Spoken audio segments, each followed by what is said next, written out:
Hi friends, you're watching movie reviews with Raghuram. Chup, Revenge of the Artist is the movie which I'm going to review in this video. R.Balki is the director of Chup, Revenge of the Artist.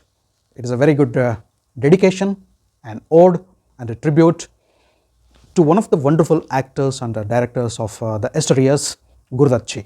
So submitting my respects to Gurudat sir, I would love to review this movie, Chup, Revenge of the Artist.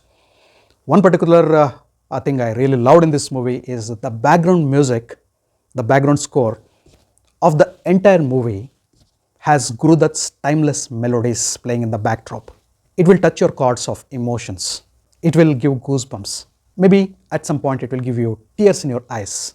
And I never had thought in the wildest of my dreams that Gurudat sir's timeless melodies can be used as haunting melodies as a background score for any movie.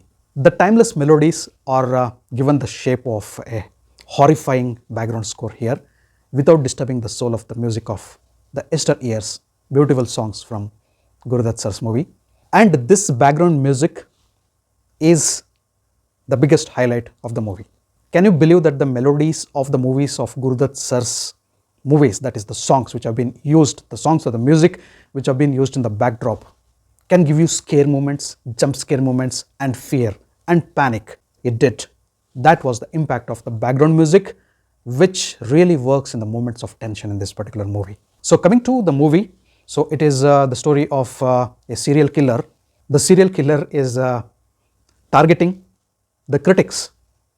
No spoilers here, you watched that in trailer. I wish the trailer of Chup, Revenge of the Artist should never have come.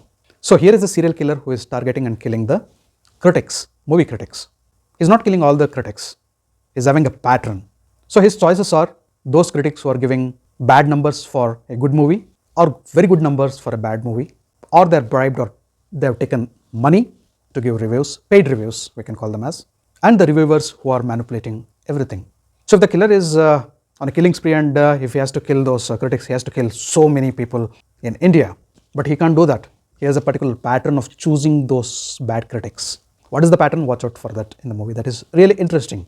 That pattern, to crack down that pattern of the serial killer, comes in a cop, a police officer, a very, very intelligent police officer. But he doesn't know here that the killer is one step ahead of him. He's a very smart serial killer.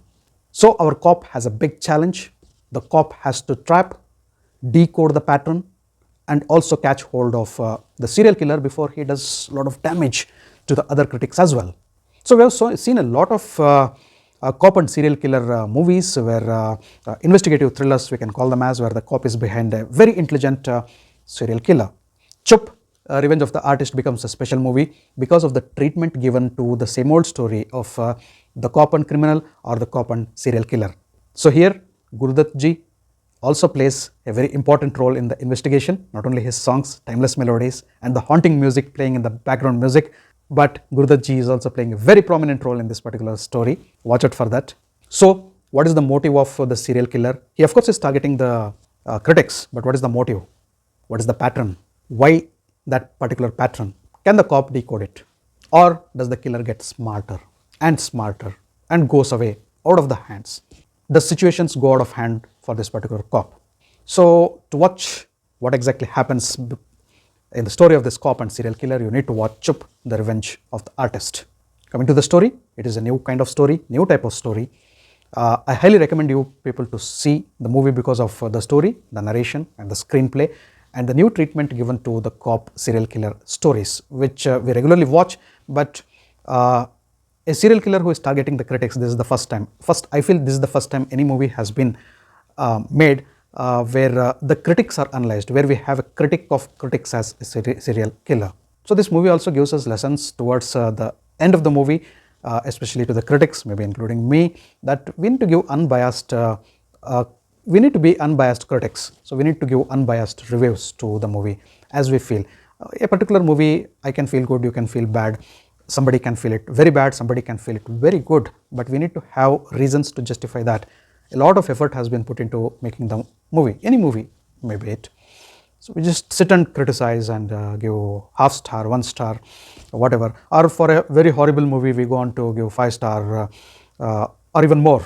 So it gives lessons that to the critics that work with your conscious thoughts, and just give valuable scores and valuable thoughts, because a lot of efforts, a lot of hardships has been put, a lot of heart, soul and senses have been put in each movie making. Background music, I've already spoken about. Cinematography and the camera angles, the close-in shots are simply wonderful. The light and the darkness, the dark tone of the movie, so because it is a thriller, ideally suits for the movie in most of the frames. The color gradients with which the movie has been worked out, the cinematography, the close-in shots, as I already said, the subtle expressions on the faces of the characters, even the camera focusing on some things, some objects when it need to be. So it is a picture perfect. From the technical aspect, it is a picture perfect movie, we can tell, and sound designing is also really good. Direction by R.Balki, no comments again, good direction. Coming to the performances, Sunny Deol, Sunny Paji, to see him on the screen after a pretty long time with such an avatar is really good. We always see Sunny Pa as a daring and dashing cop. Cop is his favorite area. So when he's a cop, he goes into the screen of that particular avatar or the character. So here we don't get that dabang type of or an action hero Sunny Deol. If you are expecting to watch such a Sunny Deol, definitely you will miss him. Here you can see a calm, tamed, subtle and grounded Sunny Deol as an investigator. He is intelligent, he is always thinking, his thought process is going on, he is investigating the case and he just wants to unfold and crack the mystery of the serial killer.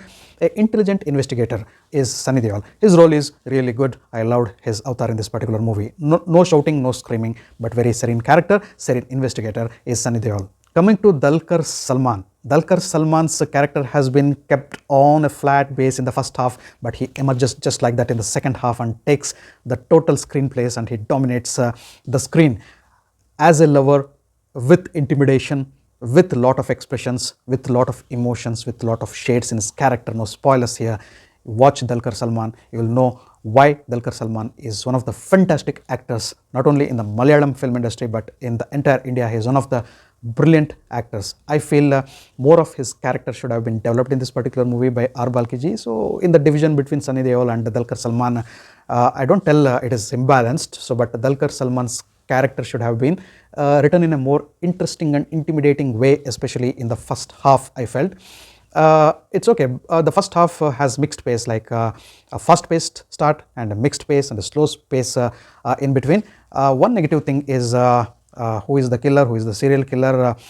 Everything has been revealed right at the point of the interval itself. But the intelligence of the movie is sometimes when we know who is the criminal, who is the culprit at the interval of the movie, any movie be it, as humans we start thinking, no, this person is definitely not the culprit, there is something else to it. That curiosity, let us see if something else is there, somebody else is there, that curiosity will keep you hooked and booked till and also engaged till the climax of the movie. So this movie does exactly that. Okay, though it is revealed, you will have curiosity to wait and watch till the end of the movie whether this is the same person or is there a twist in a tail at the end. I don't want to tell if there is a twist in a tail at the end. So the climax, coming to the climax, I felt the climax should also have been written in a good way. The second half, post interval, it goes flat and the narrative becomes moreover predictable. You start predicting the story, you know what exactly might happen in the next scenes, but still you are waiting, something will happen because the investigation is on, the serial killings are on, everything is on, but moreover you would feel like it is a predictable story and it's not having the same pace what you would have expected that to be in the second half. And the climax is good enough, okay, but it could have been better, I felt. Shreya has a decent role. She has done justice to her role, I should tell. Good role. The romance between Dulquer Salmaan and Shreya Dhanvantri has not been established in a very strong way. The strong romance which you would expect when Dulquer Salmaan is on cards is not there. So because the director did not even have any intention of building up a strong and effective love story where you would invest yourself into that particular love story, because the narrative actually was a thriller and it was supposed to be a thriller. So the love story is there, but it is on the backdrop. Pooja has a small significant role in the second half. Watch out for her, a pretty long time. A different avatar of Pooja, you can see, good role. She has also done justice to her character. The background music, the score, again I want to tell Aman Pant has created that wonderful background music which is effective, which is the boss of the movie, is really effective, and hats off to the background score. Vishal Sinha, special mention is needed for the cinematography, brilliant cinematography. Story, screenplay, direction, multiple things are done by R.Balki. R.Balki is always known to give us a special and new type of movies, a new type of story. As I already said, it's engaging in some parts, disengaging in some parts, flat in some parts, picks up in some parts, and mixed feelings watching this particular movie. Overall, I should tell it is a good one-time watch. So because it is a new type of story presented in a new way by R.Balki. I recommend it to be watched at least once. So finally, for Chup, Revenge of the Artist, I would go with it is a 7.5 out of 10 on my scoreboard. Thanks for watching my video. If you loved my video, kindly like, share and subscribe to my channel. I'll catch up with you all in my next video with yet another movie review. Until then, do take care. Goodbye. Namaste.